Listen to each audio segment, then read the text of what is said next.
Hello.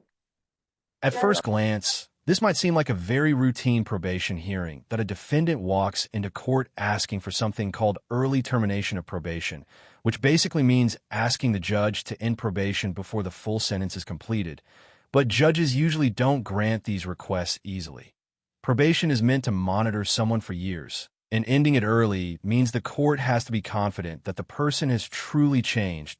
What's interesting here is the judges approach. Instead of immediately saying yes or no, she starts asking questions and even orders a drug test right there on the spot. And then she asks something that might surprise a lot of people. She wants to look at the defendant's Facebook activity.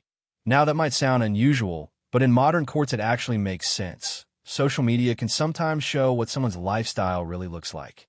Whether they're still hanging around bad influences, posting reckless behavior, or showing signs they haven't really changed. In this moment, the judge is doing something very intentional, that she's not just listening to words, that she's trying to verify whether the person standing in front of her is actually living a different life than the one that brought him into court 5 years ago.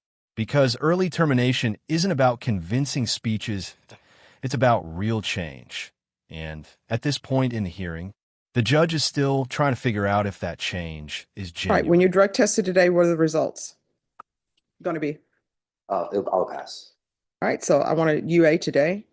He can go to felony drug court, see if they can give him a UA today. And then before we leave here, State, Yes. Jason's not in here, but he's the one that I've been talking to. before he leaves here today, because there are Facebook posts that were in the stipulations. What does your Facebook look like now? I don't post anything on Facebook now. All right, let's let them see if you have no objection. Let them see your Facebook page and let's see what's in it in the last time you posted. That's fine. All right, so we're gonna do that, do a UA, and then if all comes back clear, you're gonna tell me your story about how you changed and I'll make a decision on terminating you early. Yes, yes, And ma'am. thank you for dressing appropriately for court. Oh, thank you. Yeah, Thank you. all right. Now, Okay. this is where the hearing starts to shift emotionally.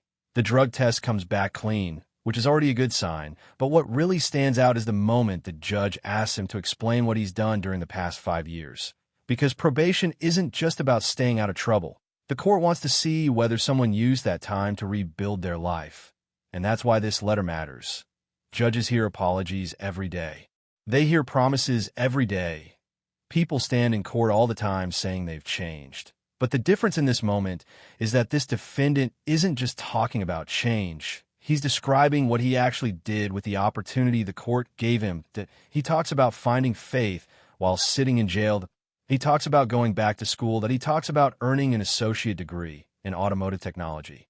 And he talks about building a real career working in the automotive industry. Those aren't small steps. For many people leaving the criminal justice system, rebuilding stability like that could be extremely difficult.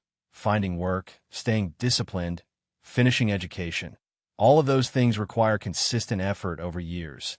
And when judges listen to stories like this, they're not just evaluating the speech itself, they're asking a deeper question. Is this someone who used probation as a second chance? Or is this someone who will eventually end up back in this All courtroom the again? glory for the change in my life, and I give Jesus all the credit for being where I am today. Thank you. Thank you so much. I'm so proud of you. I'm glad you were able to turn your life around. And what I can tell you is normally, I'll do early termination, but you have to show me something. You have to show me that you've changed and that you won't be back here Yes, for anything and that you're going to be a law-abiding citizen. yes, sir. All right. This part of the probation- hearing is actually one of the most important moments in the entire case, because now the court isn't relying on emotions or personal stories anymore. Now the judge is looking at verifiable facts. The probation officer confirms that he maintained full-time employment. He completed his associate degree. He finished 200 hours of community service. He paid all financial obligations. And over years of supervision, his drug tests were consistently clean. In other words, the system gave him a chance, and he actually used it. That's exactly what probation is supposed to accomplish, that a lot of people think probation is just about avoiding jail. But in reality, it's meant to give someone structure and time to rebuild their life. And the judge makes an important point here. When probation ends, there is no one watching anymore in probation officer, in curfew, in court supervision. Which means the discipline that helps someone succeed during probation now has to come from their own choices. Every single day. And that's why judges are careful with early termination. They need to believe that the person standing in front of them won't just stay out of trouble because they're being watched. They need to believe that the change is permanent. Do well. I will. All right. You're welcome. Courtrooms usually show us the worst chapters of people's lives. We often see the mistakes, the crimes, the arguments, and the sentencing. But every now and then, a courtroom shows something different. IT shows what a second chance actually looks like when someone takes it seriously 0.5 years earlier. This man was sitting in that courtroom, facing the possibility of prison. Now he's walking out with probation terminated and a completely different life in front of him.